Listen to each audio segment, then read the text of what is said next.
Hi, this is Rebecca Robbins, and this is my informational speech for Principles of Public Speaking. And the purpose of this speech is to inform you about some ways to prevent, reduce, and cope with stress. So stress management. Stress is a normal psychological response to the physical demands that are placed on us pretty much every day. And that's according to the Mayo Clinic. Our body was designed to respond to the demands of our environment, and basically what happens is when our brain senses a threat, an emotional threat, a physical threat, hormones are released, which causes our body to enter into something called fight or flight. Fight or flight causes us to prepare to attack, to run away, or to withdraw. Those three things have aided humans in surviving for, hundreds of thousands of years. Basically, what it does now is it allows us to prepare to respond to threats in the environment. It allows us to utilize our best resources to respond to things that are going on. So, for instance, it gives us the endorphins necessary to react in an emergency if we need to respond to something quickly, or that kind of thing. The problem is these hormones should typically turn off after the stress has gone away.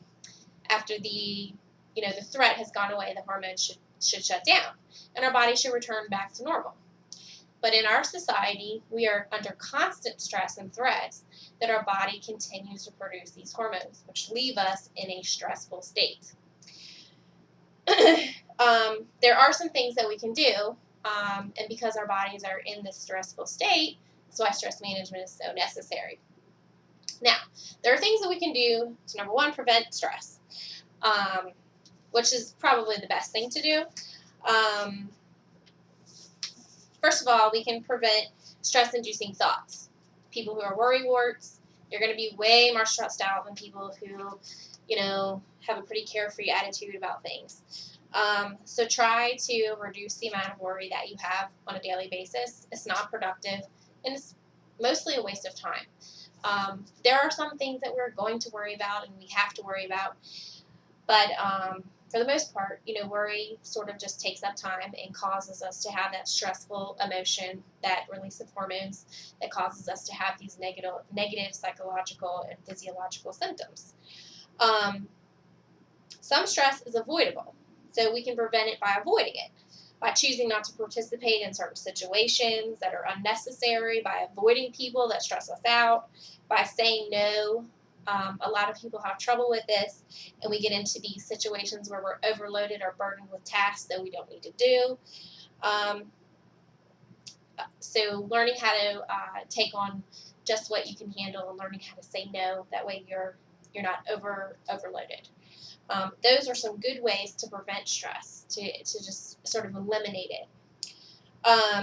If we can't eliminate or prevent the stress, we can reduce some of the stress that is going to be inherent in our lives. And the ways that we can do that are we can alter our reaction to what happens to us.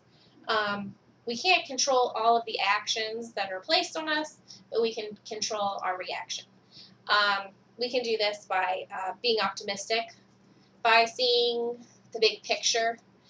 How much is this, whatever's happening to me, really going to affect me? Is it going to be short term? Is it going to be long term? We can manage our time better. We can plan.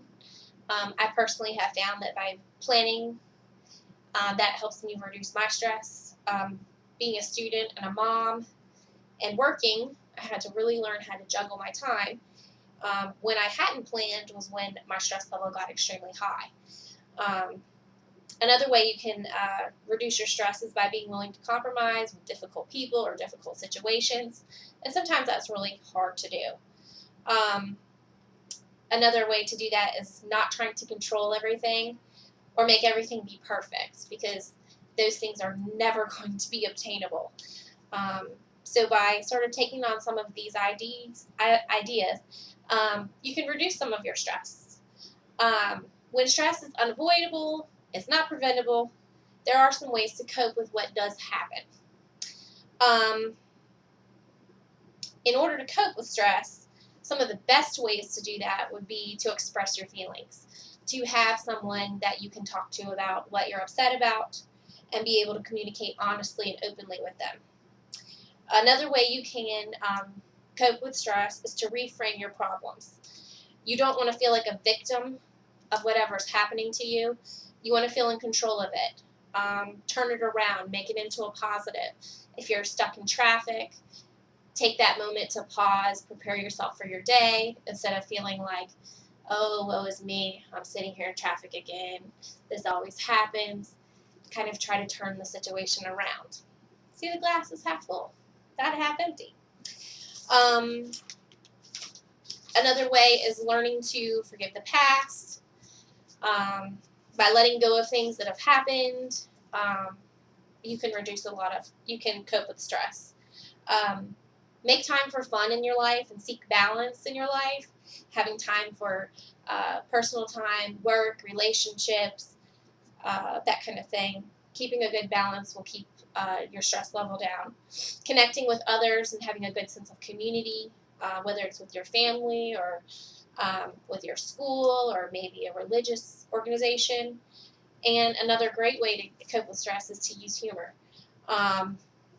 When I was doing this research about stress management, I found a great quote from Winnie the Pooh's little instruction book. And he said, this is a great philosopher, don't underestimate the value of doing nothing or just going along, listening to all the things that you can't hear and not even bothering.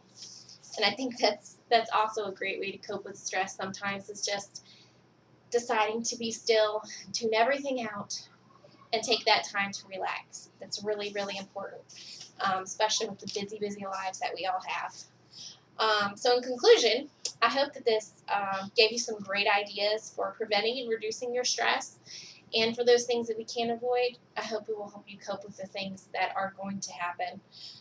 Thanks for listening.